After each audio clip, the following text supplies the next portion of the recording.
오늘의 말씀은 잠언 17장 15절부터 28절까지 말씀입니다. 악인을 의롭다 하고 의인을 악하다 하는 이 두 사람은 다 여호와께 미움을 받느니라. 미련한 자는 무지하거늘 손에 값을 가지고 지혜를 사려 함은 어찌민고. 친구는 사랑이 끊어지지 아니하고 형제는 위급한 때를 위하여 낳느니라. 지혜 없는 자는 남의 손을 잡고 그의 이웃 앞에서 보증이 되느니라. 다툼을 좋아하는 자는 죄가를 좋아하는 자요 자기 문을 높이는 자는 파괴를 구하는 자니라. 마음이 굽은 자는 복을 얻지 못하고 혀가 패역한 자는 재앙에 빠지느니라. 미련한 자를 낳는 자는 근심을 당하나니 미련한 자의 아비는 낙이 없느니라. 마음의 즐거움은 양약이라도 심령의 근심은 뼈를 마르게 하느니라. 악인은 사람의 품에서 뇌물을 받고 재판을 굽게 하느니라.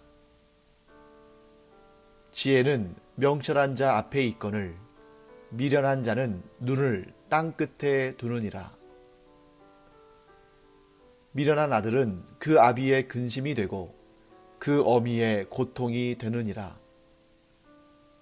의인을 벌하는 것과 귀인을 정직하다고 때리는 것은 선하지 못하니라. 말을 아끼는 자는 지식이 있고 성품이 냉철한 자는 명철하니라. 미련한 자라도 잠잠하면 지혜로운 자로 여겨지고 그의 입술을 닫으면 슬기로운 자로 여겨지느니라. 오늘 본문의 첫 번째 말씀 15절은 이렇게 말씀합니다. 악인을 의롭다 하고 의인을 악하다 하는 이 두 사람은 다 여호와께 미움을 받느니라. 자, 악인을 의롭다 하는 자 그리고 의인을 악하다 하는 자, 이 두 사람은 다 여호와 하나님께 미움을 받습니다. 그런데 우리가 이 세상에서 일반적으로 보면 이 두 사람, 곧 악인을 의롭다 하는 사람, 또 의인을 악하다 하는 사람, 이 두 사람은 자연스럽게 하나인 것을 보게 됩니다. 왜 하나입니까? 의인을 악하다 하는 사람은 또 악인을 보고는 의롭다 하고, 악인을 보고 의롭다 하는 사람은 또 의인을 보고 악하다고 하기 때문이죠. 자, 이런 사람을 우리가 뭐라고 할 수 있겠습니까? 미련한 사람. 자, 이제 우리가 이 잠언을 계속 공부해 왔으니까 그 기본적인 패턴을 알겠죠? 지혜로운 사람의 반대는 미련한 사람. 지혜로운 사람은 하나님의 말씀을 듣고 그 말씀대로 행하는 사람이고 하나님의 관점과 시선을 자기가 가지고 그 관점과 시선으로 세상을 보는 사람입니다. 반면에 미련한 사람은 어떤 사람입니까? 하나님을 마음에 두기를 싫어하기 때문에 하나님의 시선과 관점으로 세상을 보는 것이 아니라 자기 마음대로 보는 거죠. 그런데 자기 마음대로 보면 그 결과는 100% 하나님께서 원하시는 방향이 아니라 다른 방향으로 갑니다. 왜 그럴까요? 그 안에 있는 죄성 때문에 그런 것이죠. 죄성은 하나님께서 뜻하시는 길을 가기를 원치 않습니다. 자기 마음대로 가려고 하는 것이고 그 길은 필연코 하나님께서 뜻하신 길과는 반대가 되는 방향으로 나아가게 되어 있습니다. 자, 그렇기 때문에 이런 미련한 자들이 사는 사회는 공의와 정의가 이루어질 수 없습니다. 왜요? 악한 자를 의롭다 하고 의로운 자를 악하다고 하는데 어떻게 그 사회에 하나님께서 원하시는 공의와 정의가 이루어질 수 있겠습니까? 공의와 정의는 오직 지혜로운 자들이 있는 곳, 곧 하나님의 시선과 관점으로 세상을 보고 그 세상을 하나님께서 기뻐하시는 방향으로 이끌고 가고자 하는 그러한 지혜로운 자들의 사회에 진정한 하나님의 공의와 정의가 이루어지는 것입니다. 그래서 우리는 하나님의 뜻으로 우리 자신을 무장할 뿐만 아니라 이 세상에서 우리는 악한 것은 악하다고, 의로운 것은 의롭다고, 선한 것은 선하고, 무질서한 것은 무질서하다고 우리는 말해야 됩니다. 그래야 하나님의 관점이 이 세상에 드러나는 것이죠. 그런데 우리는 하나님의 백성이면서, 하나님의 자녀면서 하나님의 뜻을 이 땅에 말하지 않으면, 드러내지 않으면 어떤 결과가 나타납니까? 마치 소돔과 고모라 땅에 의인 롯이 들어가 살았지만 그가 하나님의 지혜를, 하나님의 공의를, 하나님의 정의를 드러내지 않고 살았기 때문에 그 자신은 소돔과 고모라 땅이 심판을 받을 때 살아나긴 했지만 그로 인해서 은혜를 본 사람들은 없습니다. 너무 안타까운 일 아닙니까? 만일 롯이 그 소돔 땅에서 하나님을 경외하며 살 뿐만 아니라 그가 하나님의 관점과 하나님의 시선을 그 세상에 전하고 곧 복음을 전하고 지혜를 전했다면 그 땅에 그 결과 10명만 되는 의인들이 있었다 하면 그 땅은 멸망하지 않았겠죠.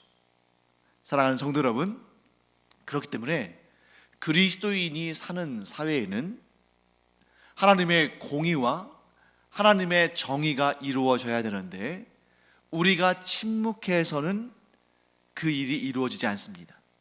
우리 그리스도인들이 우리의 삶을 하나님께서 기뻐하시는 삶, 지혜로운 삶으로 살아갈 뿐만 아니라 우리의 빛을 세상을 향해서 비추고 우리의 맛, 이 소금의 맛을 세상에 스며들게 해야 이 땅에 우리가 전하는 복음의 삶과 우리가 전하는 복음의 메시지를 듣고 구원받는 자들이 더 늘어나고 그래서 이 땅이 하나님의 공의가, 하나님의 정의가 살아나는 그런 땅이 된다는 것이죠. 그래서 오늘 이 15절 말씀은, 이 오늘 우리가 읽은 본문의 첫 구절인 15절 말씀은 오늘 우리가 읽은 이 본문의 마지막 구절인 28절 말씀까지 이렇게 이어집니다. 그래서 28절 말씀 한번 제가 읽어볼게요. 미련한 자라도 잠잠하면 지혜로운 자로 여겨지고 그의 입술을 닫으면 슬기로운 자로 여겨지느니라. 자, 미련한 자라도 잠잠하면 지혜로운 자로 여겨지고 그의 입술을 닫으면 슬기로운 자로 여겨지느니라. 자, 이 말씀이 어떻게 서로 연결이 됩니까? 자, 미련한 자라도 잠잠하면, 즉 침묵하면 지혜로운 자처럼 여겨지고 그 미련한 자가 자기의 입술을 닫으면 슬기로운 자로 여겨지는 것입니다. 자, 우리말에 이런 표현이 있죠. 가만히 있으면 중간이라도 간다. 때로 우리 조상들이 남겨놓은 이러한 속담들을 살펴보다 보면 어떻게 이렇게 성경의 진리를 그들이 성경 말씀을 들은 적도 없고 또 하나님께서 그들에게 또 선지자들을 보내셔서 그런 깨달음을 주신 것도 아닐 텐데 어떻게 이런 진리들을 오래전부터, 아주 오랜 옛날부터 이 속담에 담아두었을까 하는 그러한 놀라게 되는 일들이 간혹 있습니다. 그 중에 하나가 가만히 있으면 중간이라도 간다 하는 이 말씀이죠. 자, 잠언에 있는 말씀을 아주 그대로 가져다 놓은 것 같습니다. 자, 그런데 이 28절 말씀을 자세히 들여다보시면 무엇을 알 수 있냐면 지금 잠잠하라, 입술을 닫으라 하는 이러한 말씀이 누구에게 주어지는 것입니까? 미련한 자에게. 미련한 자에게 잠잠하라, 침묵하라, 입술을 닫으라 라고 말씀하시는 거예요. 즉 지혜로운 자에게, 하나님의 말씀을 전할 자들에게 잠잠해라, 침묵해라, 입술을 닫으라 라고 말씀하시는 것이 아닙니다. 미련한 자에게. 물론 우리 하나님의 지혜를 얻은 우리들도 말을 할 때에 신중하고, 그래서 입단속을 잘하고 입술을 무겁게 하고 혀를 다스리는 그러한 지혜가 분명히 필요합니다. 하지만 우리는 미련한 자가 아니죠. 그러니까 하나님께서 우리에게 너는 반드시 잠잠해야 되고 너는 반드시 입을 닫아야 한다 라고 말씀하시는 것이 아닙니다. 미련한 자에게 자, 너의 입에서 나오는 말은 지혜롭지 못하기 때문에 그 미련한 말, 그 미련하고 지혜롭지 못한 말로 인해서 많은 사람들이 해를 입고 너 자신도 그에 대한 대가를 치러야 되니까 차라리 잠잠하고 침묵해라. 그것이 오히려 낫다 라고 말씀합니다.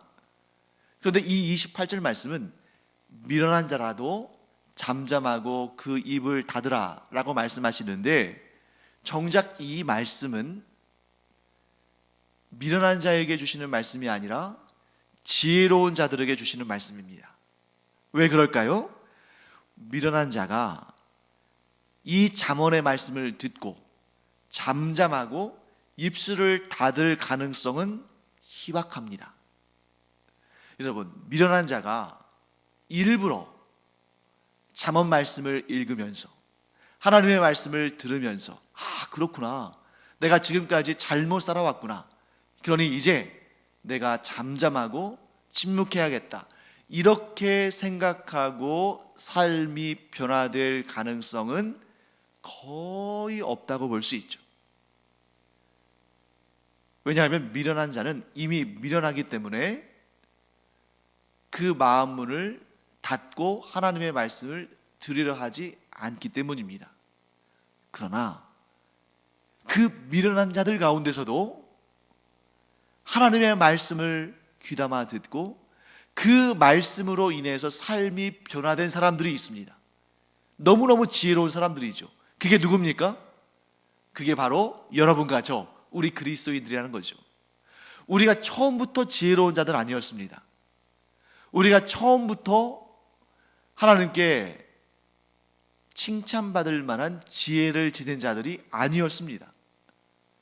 그러니 여러분, 미련한 자는 그 마음을 하나님께 두지 아니하고 하나님의 이 지혜의 말씀에 귀를 기울이지 않는데, 그게 기본인데, 그게 당연한 것인데, 그러한 하나님의 말씀을 귀담아 듣지 않고 하나님의 뜻대로 살지 않던 우리가 하나님의 말씀에 귀를 기울이고 하나님의 뜻대로 살고자 이렇게 마음을 결정했으니 얼마나 대단한 일인가. 여러분과 저와 여러분은 정말 큰 복을 받은 사람들이고 큰 은총을 입은 하나님의 자녀들입니다. 미련한 자가 하나님을 향하여 귀를 여는 것이 얼마나 어려운 일인가. 미련한 자가 하나님의 말씀을 듣고 순종하는 일은 얼마나 힘든 일인가. 거의 불가능에 가까운 일인데 이런 일이 우리의 인생 가운데 일어났다는 거죠. 얼마나 대단한 은혜입니까? 그래서 여러분과 저는 평생을 하나님을 찬송하고 하나님께 영광 올려드리고 하나님께 경배하며 예배하고 늘 감사드리고 또 감사드려도 부족합니다.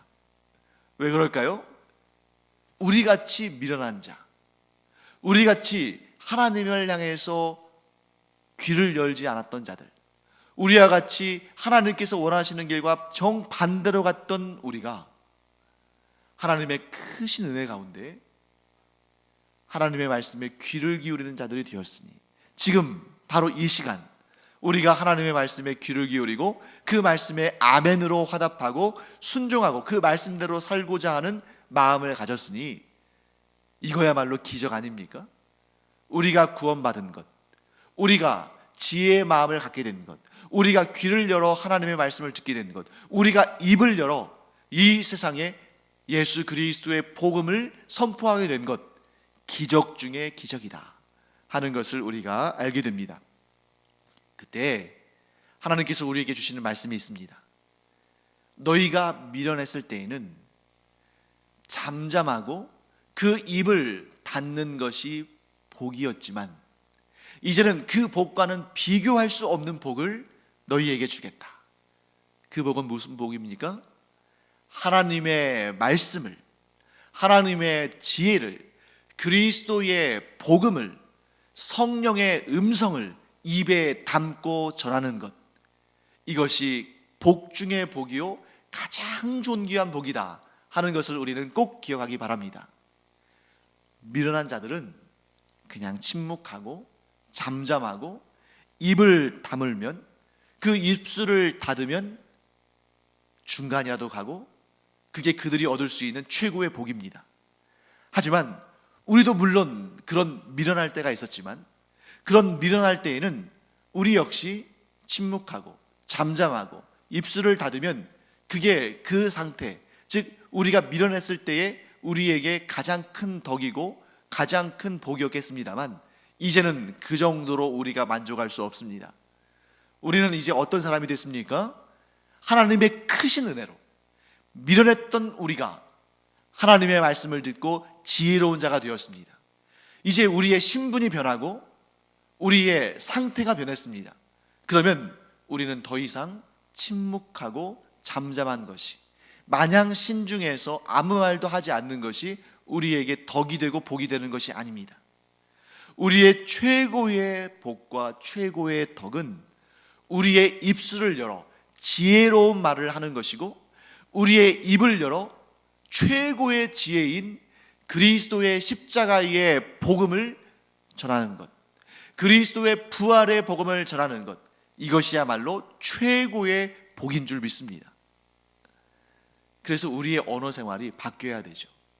우리의 언어 생활은 미련한 말, 지혜롭지 못한 말에 대해서는 침묵하고 입을 닫아버리고 잠잠하고, 그러나 생명을 전하는 말, 곧 지혜의 말, 복음의 말에 있어서는 담대히 입을 열어 그 생명의 말씀을, 그 지혜의 복음을 전하는 것, 이것이 곧 우리가 할 최고의 일이고, 그것을 통해서 하나님께서 놀라운 역사를, 생명 구원의 역사를 이루실 줄 믿습니다. 이것이 바로 우리가 이제 경험해야 할, 우리가 실천해야 할 언어 생활이다 하는 것을 우리가 오늘 분명히 깨닫고 그 말씀에 순종하기를 축원합니다. 자, 이제 몇 가지 좀 오늘 말씀들을 보면서 우리가 좀 어려울 만한 부분들을 제가 좀 설명을 드리도록 하겠습니다. 자, 16절 말씀 한번 볼까요? 16절 말씀 보시면 이런 내용이 나오죠. 미련한 자는 무지하거늘 손에 값을 가지고 지혜를 사려 함은 어찌민고. 자, 미련한 자는 무지하거늘 손에 값을 가지고 지혜를 사려 함은 어찌민고. 자, 이 말씀은 이해하기가 쉽지 않죠. 그런데 이렇게 이해하기 쉽지 않은 말씀들은 오히려 히브리식 표현을 직역할 때에 보다 더 이해가 잘 될 수가 있습니다. 그래서 여기 본문의 말씀에 16절에 무지하거늘, 자, 미련한 자는 무지하거늘 할 때 이 무지하거늘 이라는 말은 문자적으로 어떤 의미를 가지고 있냐면 마음이 없다. 자, 무지하다 할 때 우리는 뭐 지식이 없다, 알지 못한다, 무식하다 이런 개념을 떠올릴 수 있는데, 지금 이 16절 말씀에서 사용된 우리말로 무지하거늘이라고 번역한 이 말씀이 문자적으로는 어떤 뜻이냐면 마음이 없다라는 뜻입니다. 그러니까 미련한 자는 무지하거늘이라는 표현은 이렇게 직역하면 이렇게 되는 거죠. 미련한 자는 마음이 없거늘, 미련한 자는 마음에 없거늘, 이렇게 그럴 생각이 없다, 미련한 자는 그럴 생각이 없다, 이런 의미로 볼 수 있습니다. 자, 이런 의미로 우리가 좀 보다 직역에 가깝게 해석을 하면 이런 말씀입니다. 자, 16절 말씀 이렇게 되어 있죠. 미련한 자는 무지하거늘 손에 값을 가지고 지혜를 사려 함은 어찌민고. 자, 이 말씀은 이렇게 번역할 수 있습니다. 미련한 자는 값, 곧 돈이죠. 자, 미련한 자는 돈을 가지고서라도 지혜를 사야 하는데, 즉 미련한 자에게 있는 돈은 사실 지혜를 사야 하는 것인데, 미련한 자는 그럴 마음이 없으니 어찌할꼬. 자, 우리가 모든 것을 다 투자해서 모든 것을 다 걸고 얻기를 가장 바라고 사모해야 되는 것이 무엇입니까? 지혜입니다. 왜냐하면 지혜에는 생명이 있고 지혜에는 성공의 길이 그 안에 있기 때문입니다. 그러니까 미련한 자는 자기의 가장 소중한 것들, 자기가 가장 소중하게 여겼던 것들을 다 팔아서라도 그것으로 지혜를 사야 됩니다. 그러니까 이 미련한 자가 가장 소중하게 여기는 게 뭐겠어요? 돈이겠죠. 그러니까 이 미련한 자는 자기에게 있는 모든 돈을 다 동원해서라도 지혜를 사야 그에게 소망이 있는데, 그런데 미련한 자는 그럴 마음이 없으니, 그럴 생각을 갖지 않고 있으니 이를 어찌할꼬 하고 탄식하는 것입니다. 자, 그런 의미로 우리가 16절을 봐야 되는 것이죠. 그렇기 때문에 우리는 이 미련한 자의 삶을 따라가지 않으려고 노력해야 되고, 우리는 진정한 지혜의 삶이 우리 안에 있기를 늘 노력해야 됩니다. 무엇이 진정 소중한 것인가? 우리의 삶에서 무엇이 진정 귀한 것인가? 지혜를 얻는 것, 하나님의 마음을 얻는 것, 하나님의 뜻에 순종하는 것, 생명의 구원의 복음을 무엇보다도 귀하게 여기는 것, 이것이 우리가 얻어야 할 최고의 지혜 아닙니까? 그런데 우리가 이 죄악 많은 세상, 미련한 자들이 많은 이 세상을 살면서 그 미련한 자들의 영향을 받아서 우리가 그들에게 영향을 미쳐서 그들을 변화시켜야 되는데, 우리가 이 세상의 미련한 자들에게 영향을 받아서 우리가 혹여라도 변질되고 있는 거 아닌가? 미련한 자들이 구하는 것은 무엇입니까?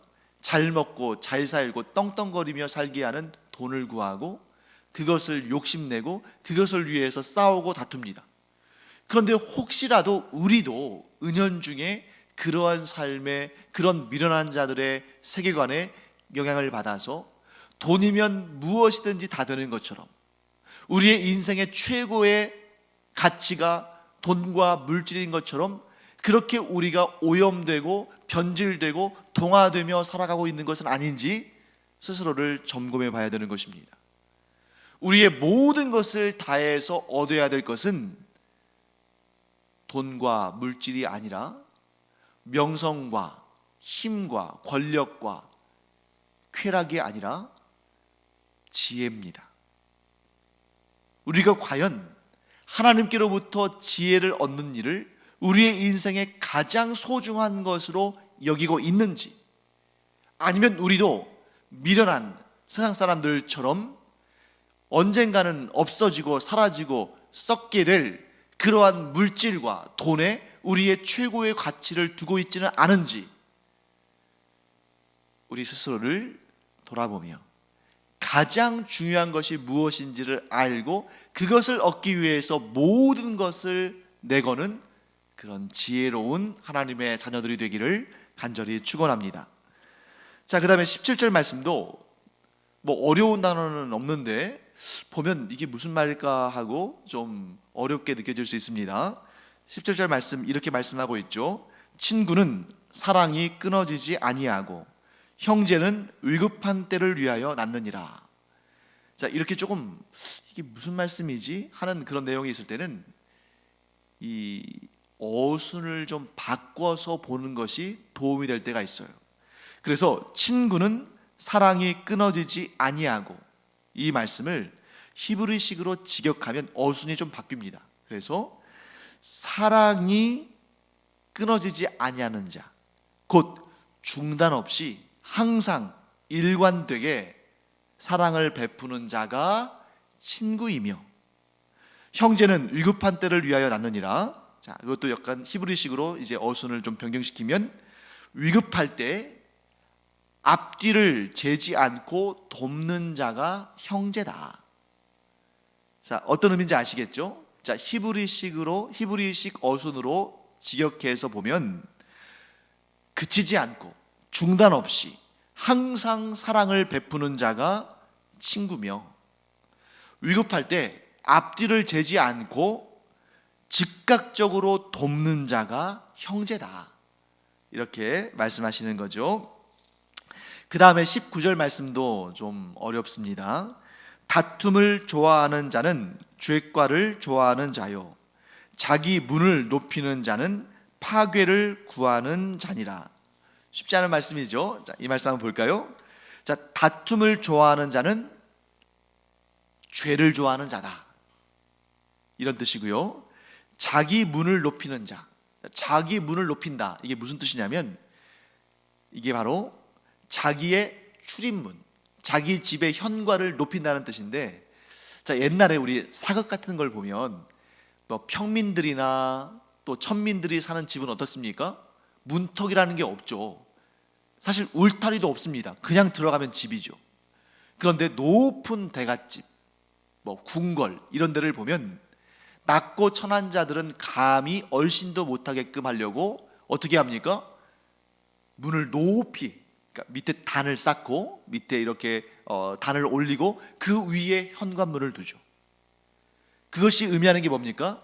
너희와 같이 낮고 천한 자들은 감히 이 문턱을 넘어설 생각도 하지 말라. 이런 의미를 담고 있는 거죠.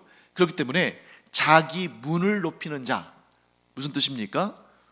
교만한 자, 자기를 과시하고 자기를 높이는 교만한 자, 이런 뜻입니다. 그래서 자기 문을 높이는 자는 무엇을 구한다고요? 파괴를 구하는 것이다. 곧 교만은 자기의 파괴를 앞당기는 자다. 교만한 자는 자기의 파괴를 스스로 구하는 자다. 교만한 자는 하나님의 심판과 하나님의 징벌을 스스로 구하는 것이다. 이런 말씀을 전하는 것입니다. 자, 그 다음에 24절 말씀도 좀 어려운 표현이 있죠. 지혜는 명철한 자 앞에 있거늘 미련한 자는 눈을 땅끝에 두느니라.